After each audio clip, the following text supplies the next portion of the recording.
Bonjour mesdames, mesdemoiselles et messieurs, aujourd'hui nous allons étudier la conscience en philosophie. 5. La mise ne doute de la suprématie de la conscience sur le corps. Texte de Friedrich Wilhelm Nietzsche, Aurore, 1880. 1. La conscience n'est que le simple écho du corps qu'il apporte au monde. Plus que cela, ne serait-ce pas une simple interprétation, que l'on aurait posée comme vérité pour des raisons morales, pratiques? Si la conscience est donatrice de sens, penser la conscience comme supérieure au corps, n'est-ce pas une simple interprétation plutôt qu'une vérité, une croyance et non un état de fait? 2. Avec le cogito, Descartes avait signalé la séparation de l'âme et du corps.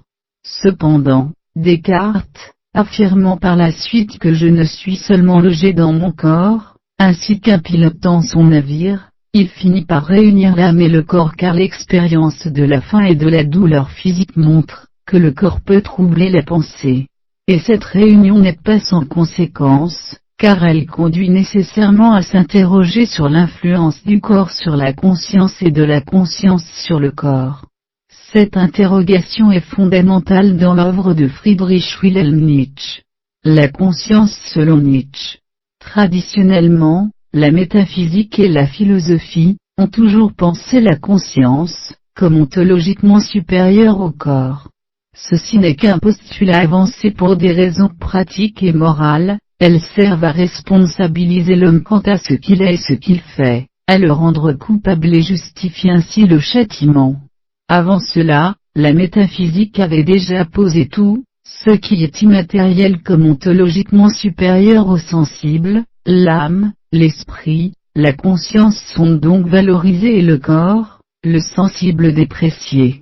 Friedrich Wilhelm Nietzsche opère un reversement de cette hiérarchie, il pose la conscience comme dérivative du corps, la conscience est une évolution dernière et tardive du système organique. Selon Nietzsche, le corps est premier, il est pluralité de forces, de pulsions qui luttent les unes contre les autres, les unes avec les autres. Ces forces constituent ce que Friedrich Wilhelm Nietzsche appelle la volonté de puissance, force qui cherche son propre accroissement, qui est toujours en devenir. Le moi est donc multiple et l'individu vit une pluralité de sensations, d'identités, de rôles. Réduire la conscience à une unité, c'est vouloir enfermer l'homme dans une identité unique, c'est vouloir le réduire à un seul rôle, et ce rôle est défini par la philosophie, comme celui de l'animal rationnel. Or, selon Friedrich Wilhelm Nietzsche, tout acte de volonté comporte premièrement une pluralité de sentiments. L'unité du je pense n'est donc qu'un préjugé, une illusion de la grammaire qui laisse croire que le je décide de la pensée, alors qu'en fait le je n'est que la conséquence d'une multitude de luttes continuelles entre les différentes forces qui animent le corps. L'unité de la conscience est donc une illusion pratique, car face à la pluralité du monde, il est rassurant de se penser comme une unité plutôt que de se penser comme pris dans un devenir permanent, et donc d'être toujours autre à soi-même.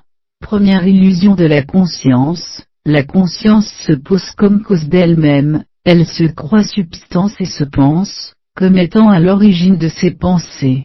Or, la conscience n'est pas ce qui donne des ordres, mais qui ne fait qu'obéir à ce que le corps impose, les pensées viennent à moi quand elles le veulent et non quand je le décide. La conscience n'est que le simple écho du corps.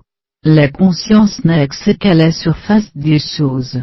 Penser que l'on connaît les raisons qui nous font agir, c'est en fait se méprendre car ces raisons fondamentales sont en profondeur et échappent à la surface. La croyance en l'ego n'est donc qu'une illusion, le moi rationnel n'est qu'un mythe, une fiction métaphysique et la souveraineté de la conscience sur le corps, un fantasme. On peut alors comprendre le sens du cogito brisé chez Ricoeur, le moi n'est pas transparent à lui-même. Le moi n'est pas une identité qui est donnée de façon définitive au départ, une fois pour toutes, mais une identité qui ne cesse de se construire au fur et à mesure, ce qui est une identité narrative. La conscience se manifeste ainsi, par une certaine opacité à elle-même. Je vous en remercie. Bonjour.